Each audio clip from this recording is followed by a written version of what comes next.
Hello guys, welcome back to another Lumpy trading video. In this one we're going to be doing some in-depth stock analysis on Norwegian cruise, ticker NCLH. Now to get straight into it, you can see that it's up just over 3% on the day, and it is still near its 52-week low, which may provide some trading opportunities. But really Norwegian cruise and any of these cruise lines such as CCL, all of these kind of cruise line stocks are really getting battered lately, and this is quite to be expected. I mean, rising fuel costs, and if consumer spending goes down, which usually happens in high inflation and recession times, then obviously people aren't going to be spending money on a cruise. So we can see, or while the stock selling off is justified, but it still may provide some good trading opportunities by looking at the standard deviation levels and seeing where we can expect some bounces to happen. So we can see at 9 or 11, well basically $12 and $12.25, we have the first deviations on the 4 hour and the daily, and we can see when stock comes into here we do expect usually a bounce area, and we can see that we're below it right now. So really if you're trying to trade this through an option strategy, it could still be a good time to be getting in because we're already below this level. And as we're near that 52-week low again, if the overall market pushes up, then we would expect Norwegian cruise, like today, to push up with it. So if you're expecting a bounce in the overall market, Norwegian could be a good stock to be playing within that. But however, if we can't really hold this level, but right now we're coming to break, or we broke through it when the market was sort of weak. We're coming back to retest it. And this will be a key level to look at, because if Norwegian cruise comes to the $12 and the $12.25s and can't break through and hold, then we would expect it to push lower. And if we were expecting it to push lower, where would we be looking for it to go? Well, 820 is going to be that key level, because that is the second deviation on the 4 hour and also the second deviation on the daily. So really that would be our next target downwards. Obviously that would put require the stock to sell off around another 30% from where we are now.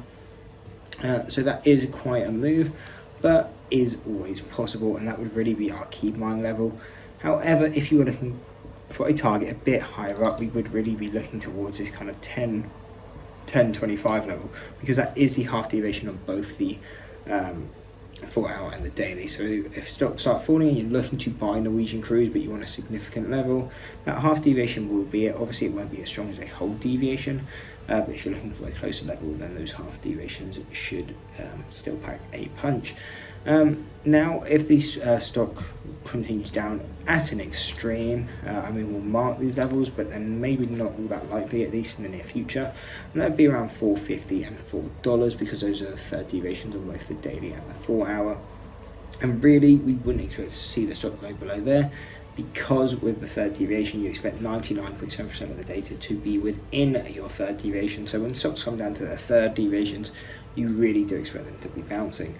Now where do we expect the stock to go if it continues up?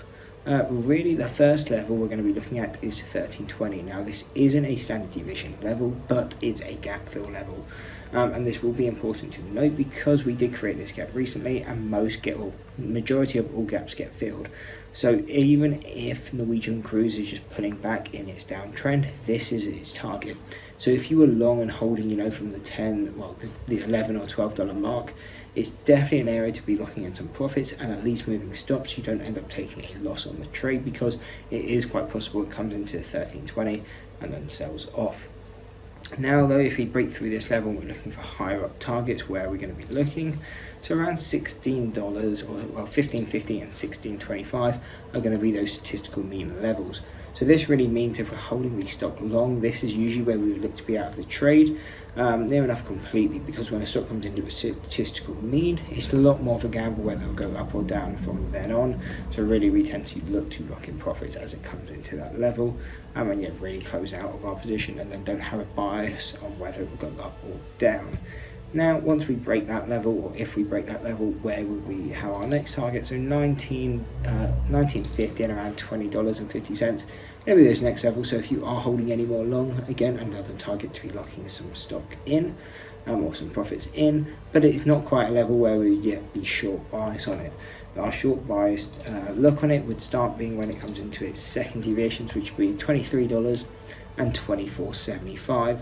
And again, this is a level where we'd be looking to lock in profits because it is coming into a deviation level. So if you were long any shares, definitely an area to be looking in profits.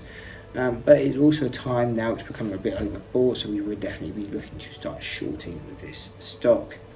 And now at an extreme, if it pushes to a third deviation, the 27 and 28.75 dollar levels are again those are areas where if we were long, we would definitely not be holding anything through this level because we don't expect it to go any higher. And again, if we were looking to short, this would be definitely a key level to do it. And at a very low likelihood it continued higher, then we have $30.50 and $33 as our fourth deviations. Again, wouldn't expect it to come into this level, but if it did, there's probably an area where we'd be looking to short.